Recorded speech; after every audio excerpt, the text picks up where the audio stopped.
Obi, when's your birthday? Tomorrow. That's the best part of it.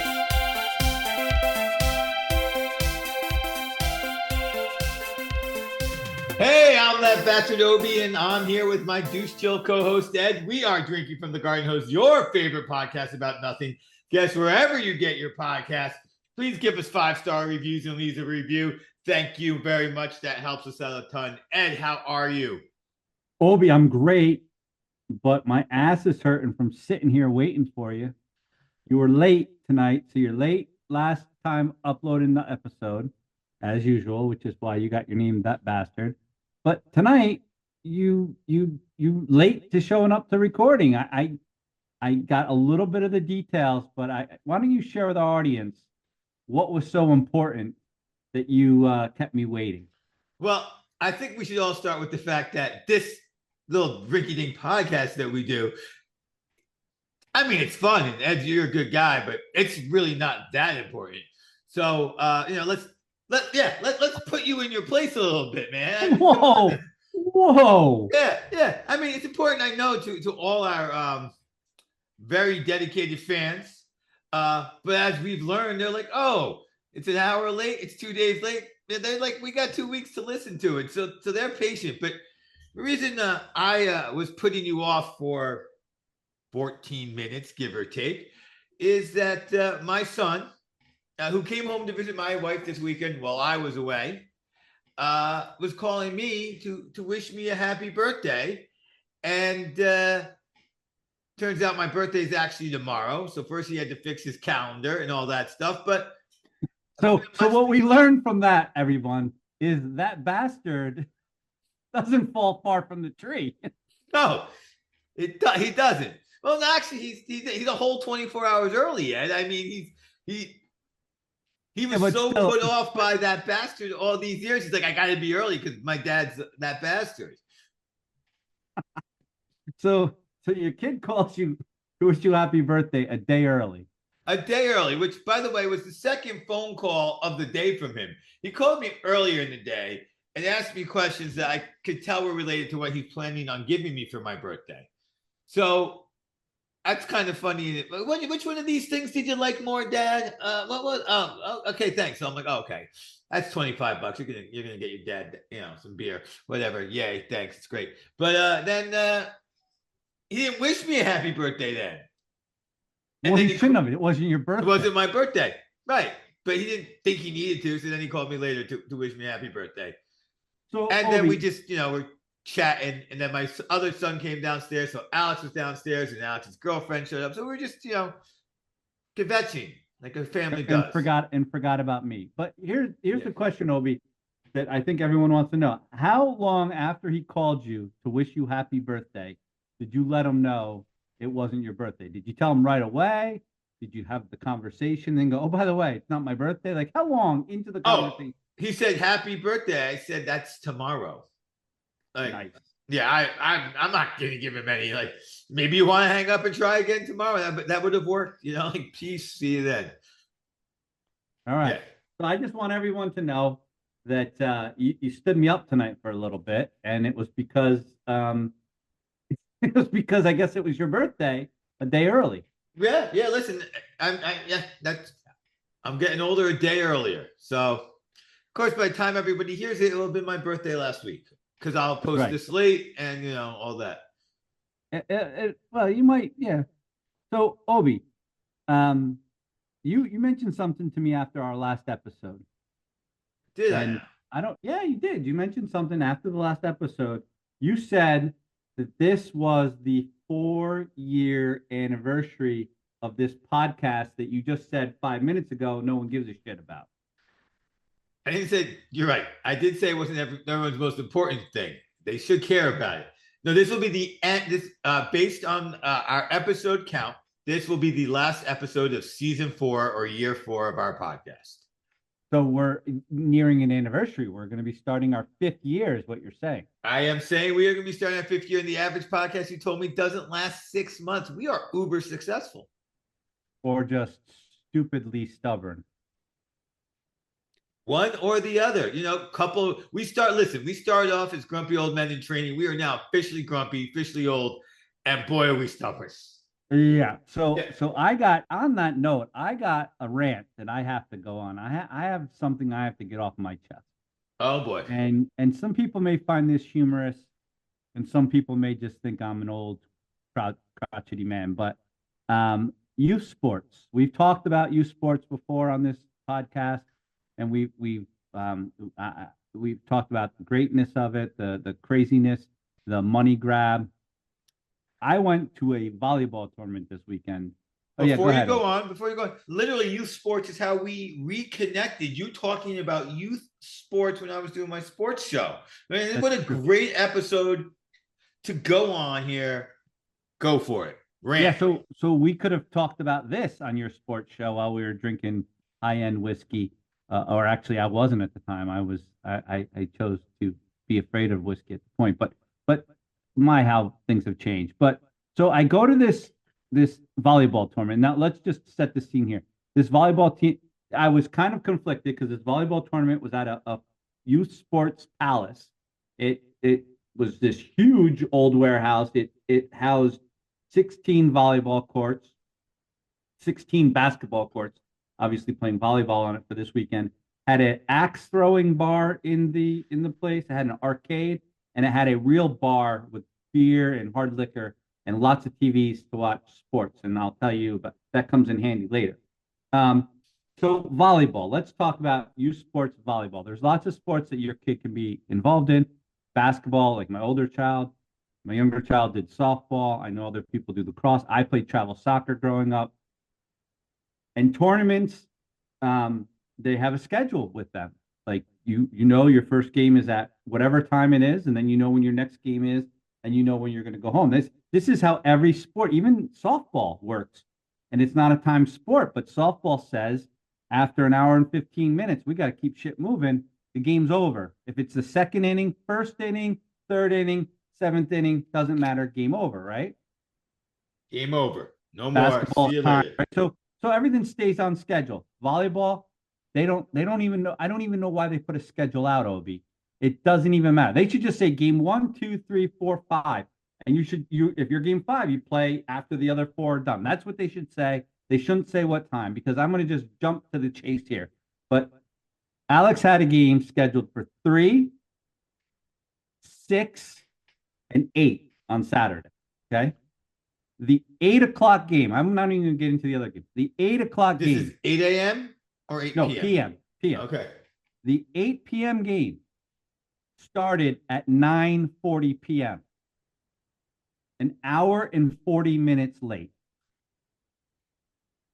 That sounds horrific. Sounds like you need to be watching some women's basketball and drinking some beer. I was at this place since 2 o'clock. I was at this place. We left that after like 10:45. I was at this place for over 8 hours. I was at this place more than I spend on my job. This this was crazy. So where do we start? Let's start with the fact that after my daughter's first game was over, I knew she had to go ref because that's the other thing they do. They employ slave labor for the young athletes, and if you're not playing, you're working, which means there's never a time that you can take your kid to go get a bite to eat. You're stuck there because you can't leave because your kid's either refing or playing.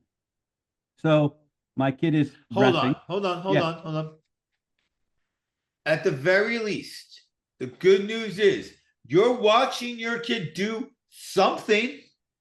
Like it's not like you were stuck there and your kid was stuck there and then your kid went off and played or hung out with their team and you were stuck in a bleacher seat watching some rando game. At least I'm going to say at least the slave labor serves the purpose of letting the adult do something.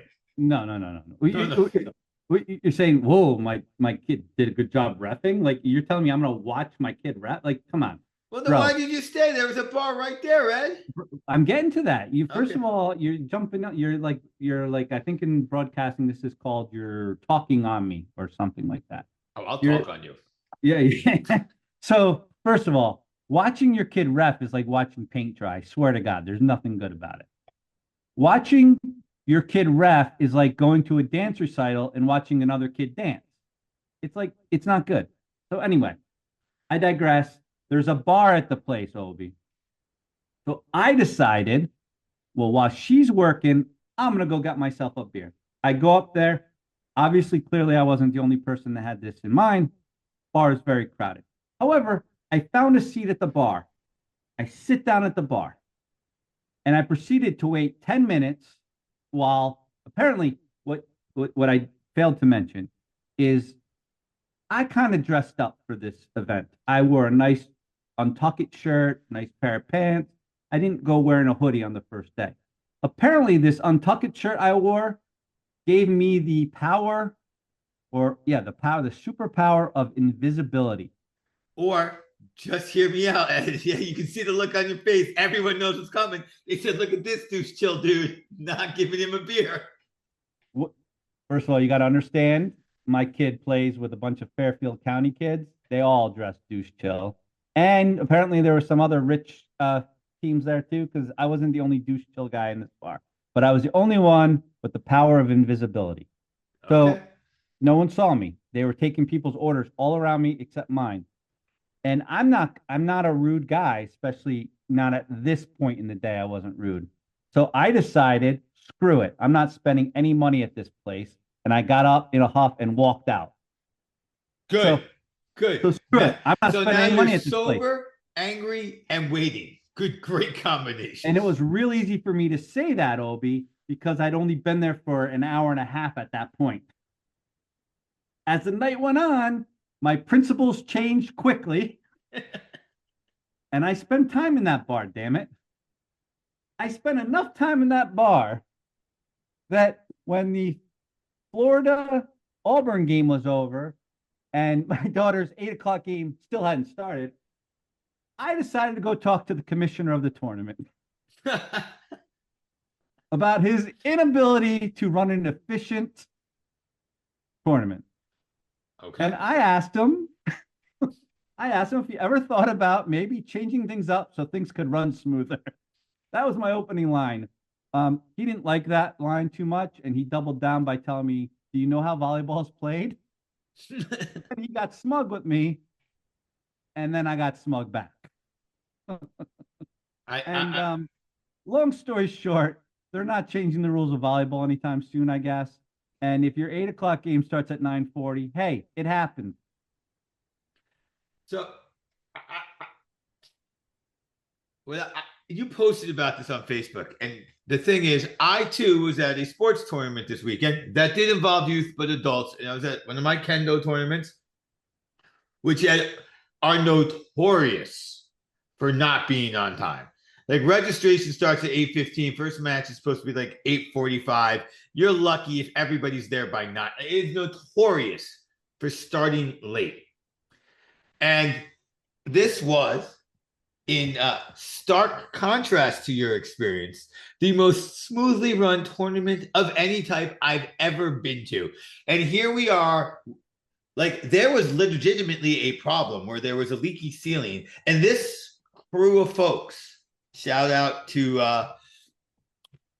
Maura, kept saying her name wrong. Shout out to Maura if she ends up listening to this, because I hope she's following us now.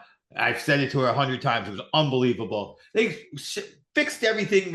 They moved 2 courts. We're still running on time. And while that's happening, I'm looking at your post, just laughing my ass off, going, yeah, volleyball sucks. Most sports do, but apparently volleyball really sucks. Oh, it's the worst. It's the worst. So I even said to the commissioner, you ever move games to other courts to be more efficient? Yeah, sometimes we try to. I said, but not tonight, obviously, right? You didn't do it tonight? I mean, the guy was so pissed at me. He said not enough slave labor.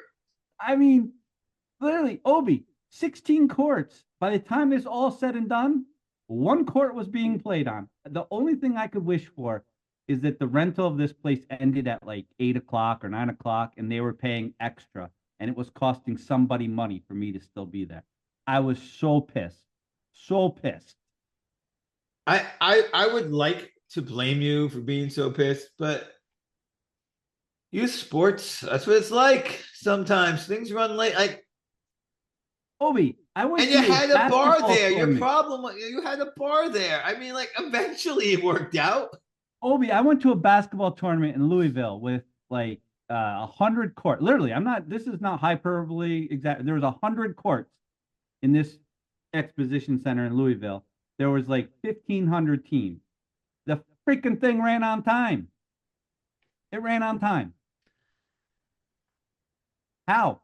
How can that run on time and these arrogant pricks can't get this thing to run on time? Where was this tournament? This one was in Massachusetts. Okay. You think it's a masshole thing? I think they're not dedicated enough to their youth sports. We're in Louisville. It's like, what else are they going to do? I think volleyball people have a thing that it's a volleyball. It's got to be 25 points a set. It's got to be 15 points in the third set. You got to have a full warm up, and oh well if it goes long. That's what I think.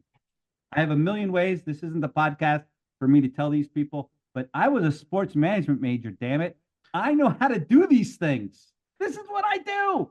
Listen, it's just an event manager can run these things well. I mean, sports management, there's certain little extra aspects, but this doesn't sound like a poorly run sporting event. This sounds like a poorly run event. Like, Well, no, every volleyball tournament is terrible. Like every volleyball. It's because they don't compromise. So, Obi, think about it. Like the way the other tournaments stay on schedule is they compromise the traditional values of the sport. Like, for example, like I said, softball or baseball, they'll put a time limit on it. Those sports don't have time limits, but they put a time limit on it. Basketball, instead of playing 20-minute halves like they normally do, they'll break it down to 14-minute halves. They'll do 1 minute halftime. They'll do running time. If running time, 20, keep it going. You know what else they do? You know what else they do in basketball? Let's say a game ends in tie. You know what overtime is? Overtime ain't another 4 minutes or 3. Overtime. Oh no, we lost Ed. But it's sudden death overtime. It's a sudden death overtime in basketball? How does that work? Yeah. It's the first basket. Woo! Start with the jump overtime. ball. What? Start with a jump ball for the little kids, or start with a jump ball, and the first basket wins in overtime. Yeah. Wow.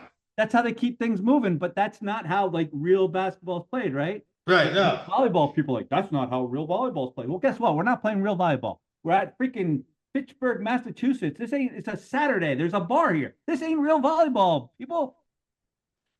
Well, I will say this tournament that ran really fast also had some rules that were other than the grand champion and the team championship.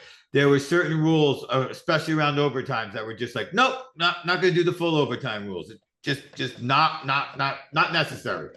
Right. That's what you have to do if you want to run a tournament and keep it on time. You gotta make some concessions, but people get that. We're going to a tournament, but don't give me a schedule at the beginning of the day. It says I have a game at 8:00 when really you mean 9:40. Don't say it. That's insulting my intelligence. And it was just 3 games that they played. Yeah. They ref 2 and they played 3, and I was there for 8.5 hours. Yeah.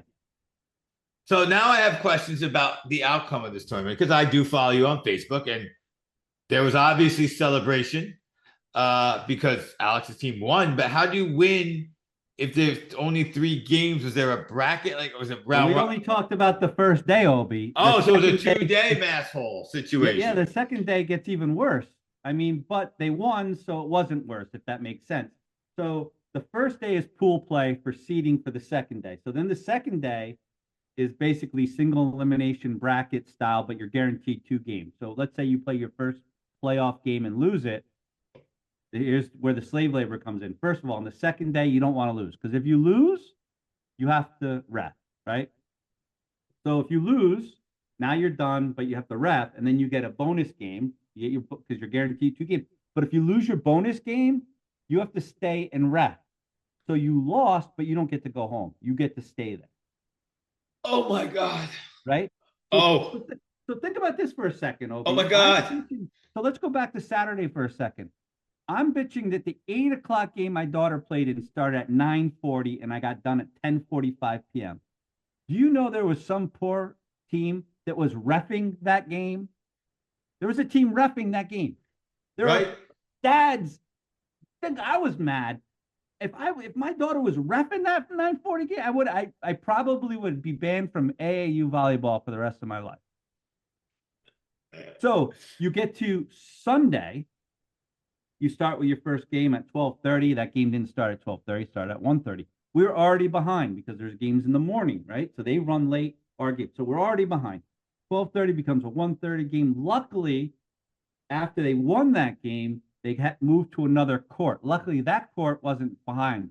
So as soon as they get done, we thought we had to wait an hour, but we go to the next court, time to play right away. Think, oh yeah, great. So they won that game, still no ref. And this is beautiful, right? And then we get to the finals. Again, the finals were supposed to be at 4:30. They didn't start till 6. And some poor suckers were refing that game. So on a Sunday, they had a ref until we were there until the game got over like 7:10 or so. We're still there for the the gold medal and everything, which was cool. So bottom line is, if you're going to stay that late and you win it, you don't get pissed. But if you stay that late because you're reffing and your kid lost, oh my God, you're pissed again. I got home at 10 o'clock last night, Obi. Absolutely. You're fuming. Yeah. You're fuming.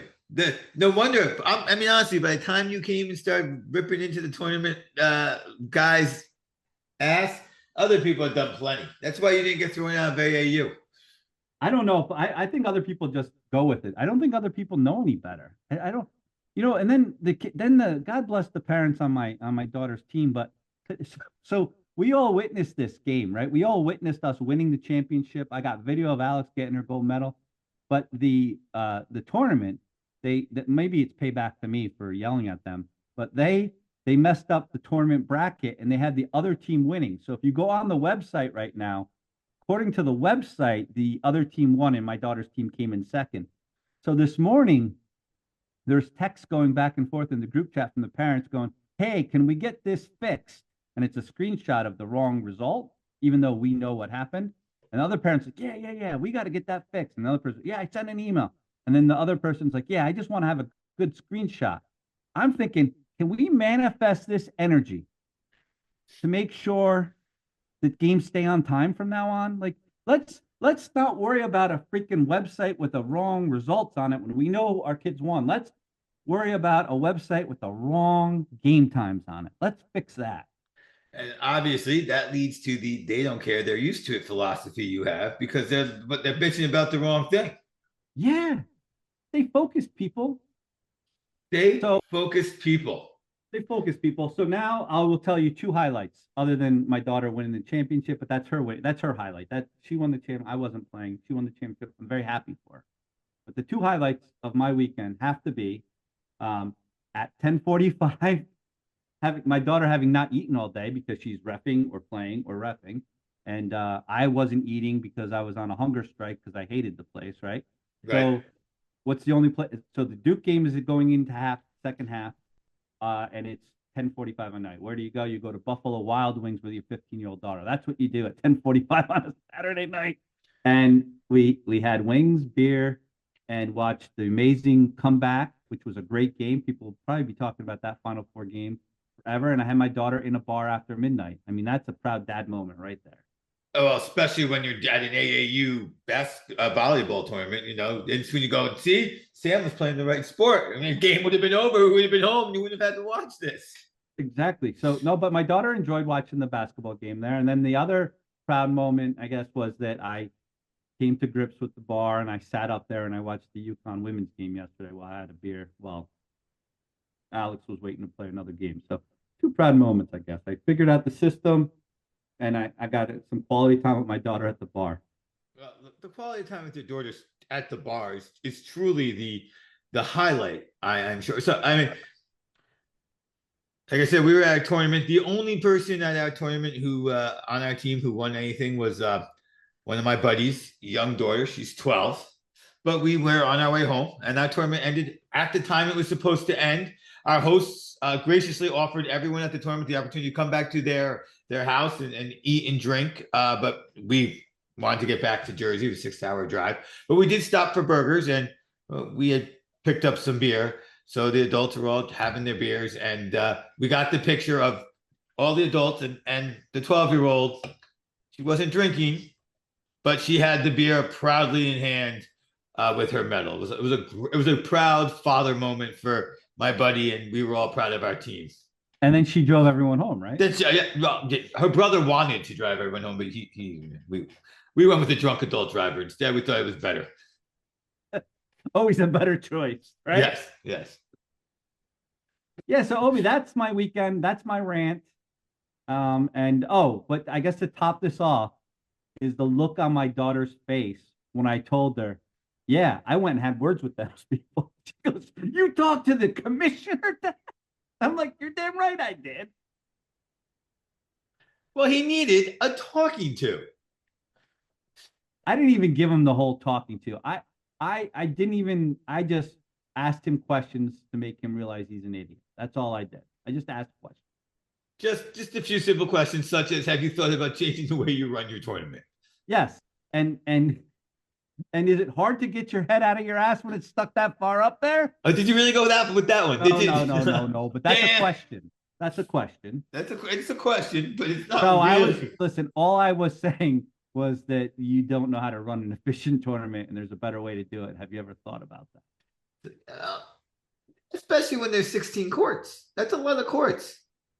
that? A lot of teams too, don't get me wrong, but you know what it is? They just take the easy way out, Obi. At the end of the day, they weren't run. So this commissioner guy, whatever, he sat on his ass the whole time at that table. Like it wasn't like he was running around from courts trying to coordinate things like, oh, you guys move here. He wasn't doing, there was none of that. It was, this is it. If your games go long, too bad. Sorry, luck of the draw.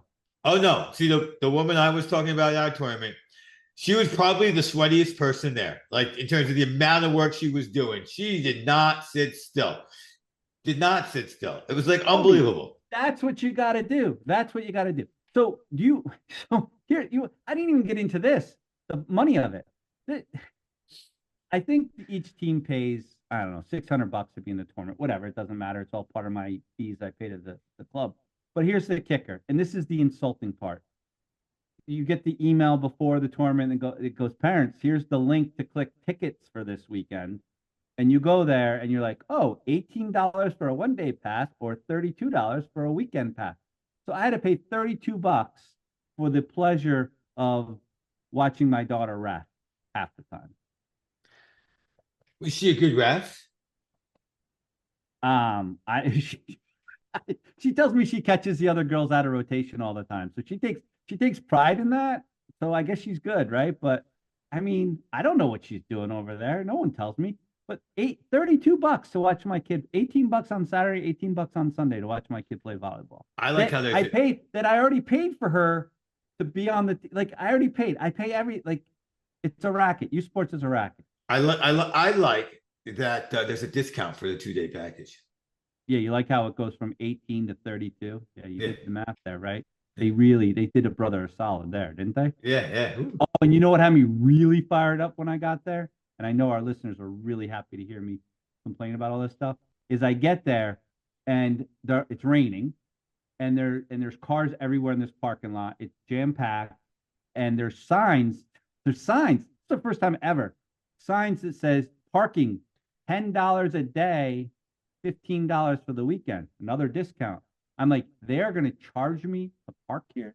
Are you effing kidding me? I've never paid to park at a youth sports event before, except that Louisville one. But that was like at a state like exposition set. It's like going Right. to the right. The Meadowlands is going to charge you to park. But so the parking lot was all full. I had to park down on one of those soccer fields I was telling you about. They have soccer fields there. I was way far away and it's raining. So anyway, I walk in. When we ended at 10:30 at night, my car, I mean, we had to walk pitch. There's no lights over there. It's a field. It's not a parking lot.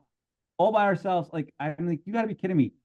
And I didn't pay. It's a scam, by the way, Obi. They say pay on your way out or click this QR code to pay, right? There's nobody at the gate when you leave to check if you paid. It's all a scam. So how much money do they make just from passive idiots from paying the park?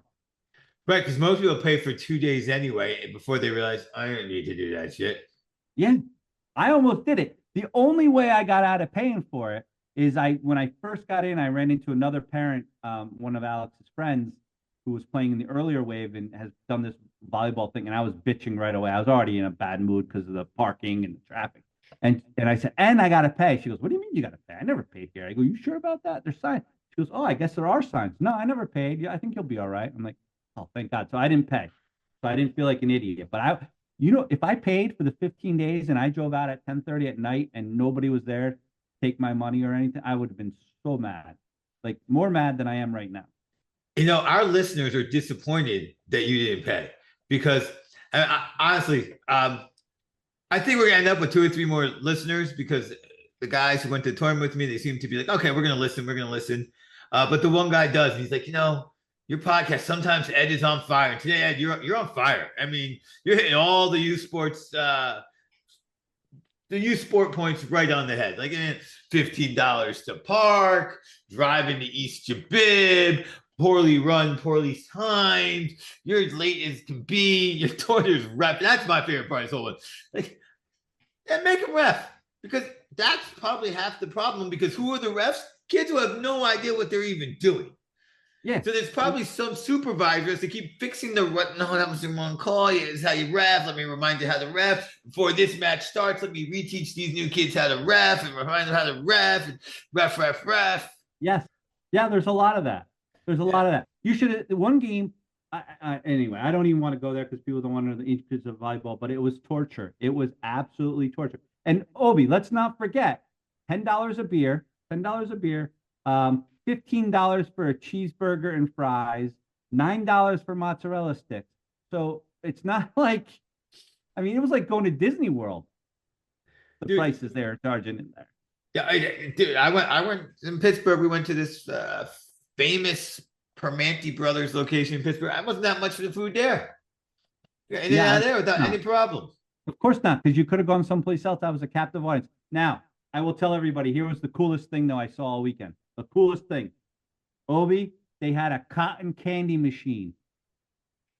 Okay. Like a cotton candy vending machine. And so it was a big contraption that had a window. So you put your money in. I did not do this, but I saw the people. And then the cardboard stick comes out like right in the middle of the window, and it spins around, and like somehow I don't know where the cotton candy came from, but the cotton candy just like gets stuck on the thing, twirls it up, and then it moves over and comes out the door, and you take your cotton candy away and eat it. A cotton candy vending machine. I wish our audience, this is why when I get my new computer, we're going to start filming and putting these clips live. Because Ed's excitement over a cotton candy machine, you would think he's 5 years old. Like, you got to see this face on him right now. The excitement about his cotton candy. I've never seen it. Listen, I have seen cotton candy machines. I know how they work. Yeah. No, I know how they work. Yes, I've seen cotton candy. Where do you hang out? Where do you hang out to see a cotton candy machine? I've never seen one. 52 years old. I've never seen a cotton candy machine in my life. I like arcades. Yeah, well, that's my kids was. This was in the arcade. Yeah. This was in the arcade of the place. But no, maybe because I have boys, they went to arcades more when they were growing up. I don't know. We went to arcades. Is that like a Dave and Buster's thing? They got that at Dave and Buster's. It wasn't a Dave and Buster's. It was a more kids oriented. We had an arcade in my town, in the area. Yeah, an actual arcade like the ones we used to go to when we were kids. Yeah, not even a Dave and Buster's, like an arcade. It's called the arcade. I did not know these things are. Now, here's one thing that I noticed when I was at a rest stop on the Jersey, the Garden State Parkway when I was Jersey Turnpike, driving to DC for one of the basketball things. There's the Carlos Bake Shop cake vending machine. Now, that I think you're just asking to get food poisoning from. Agreed. Yet they're there, and people were looking at it. But the cotton candy machine, so that I just looked at, who would buy a cake out of a machine? But the cotton candy machine, now that's something. That's next level. Captivating. You're like, it's like watching a volleyball. It's fresh. It's fresh sugar, freshly spun sugar. I mean, that's got to be safe, right? Yes. I would actually say yes. It's safe. But that's and it is fun to watch. Just that you had never seen it before, and the look of joy on your face after almost a full 25 minutes of bitching is really worth it. It brings some warmth to my heart that I could see you so happy over cotton candy. Oh, I didn't even have the cotton candy though. It's just I thought nobody ever saw cotton candy. I'm actually so deflated that you've seen them before. Well, I know for you, Ed, it sucks that I've seen some cotton candy machines. Charm is that we suck. I'm Obi. That's Ed. Talk to you next time on Drinking from the Gardenhose.